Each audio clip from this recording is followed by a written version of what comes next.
This is the Year 1 VIPERS Reading Comprehension Pack that you can find over on my website. It's a brilliant resource and tool that you can use as homework in your classrooms, in your lessons, and it really dives into what VIPERS really is and how we use it in comprehension pieces as well.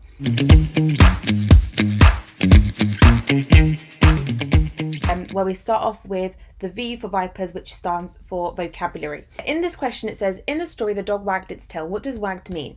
Vocabulary is a really important area in VIPERS and in general in our grammar and our day-to-day speaking as well. It not only teaches children new words, it also shows them where we use this word and why we use it. So it allows children to really see the word in action. It's all good teaching a student a word, but if they don't actually see it in context to a situation, they will not know where to use that word again. So it's really important that we explain exactly what vocabulary is and really focus on questions where it shows this as example as well. So in this context, wagged means when a tail is obviously moving from side to side.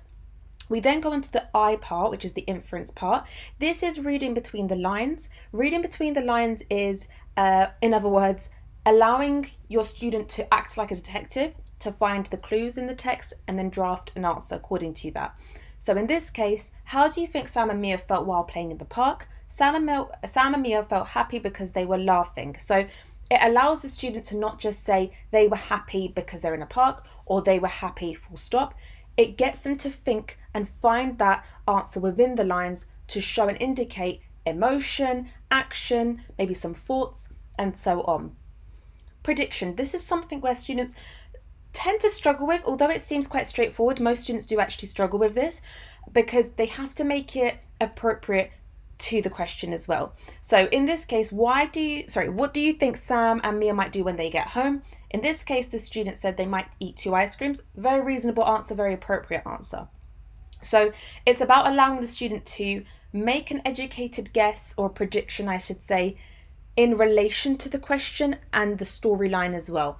In this case, the story is about 2 children and a dog, and they go to the park and they have a bit of fun and then they go home.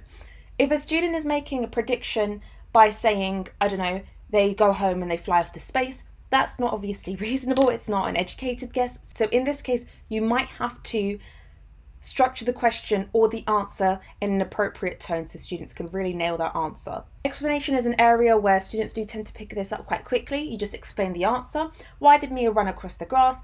Mia ran across the grass because she had to catch the ball. One point that I also want to make as well is making sure that students answer in full sentences. So never starting with because she had to catch the ball. That is a big no-no in answering comprehension questions. They need to make sure it's in full sentences. You're rewording the question and answering according to that. Retrieval, again, this is quite a familiar way of answering comprehension questions. You have to go back to the text and find the answer there. What did the little dog chase in the park? The dog chased a stick. So you have to, again, make sure that the question or the answer is a full sentence and rewording the main question as well. We then got some new words that students might want to write down, so stick, wagged, fetch, barked, and so on. And there's like a nice little drawing activity at the end as well. I always like to say VIPERS is a really important tool and framework that we use in lessons and for tutoring as well. The earlier they start with these types of questions, the better it is because it allows the students to strengthen their cognitive thinking skills, their critical thinking skills, explanation skills, and so on. It's not just about answering the question, you find evidence and you answer it. It's really allowing the children to understand why, reading between the lines, explaining their answers. I hope that was a nice introduction to VIPERS in practice. I do also have a free VIPERS framework poster as well. That's free and ready to download over on my website.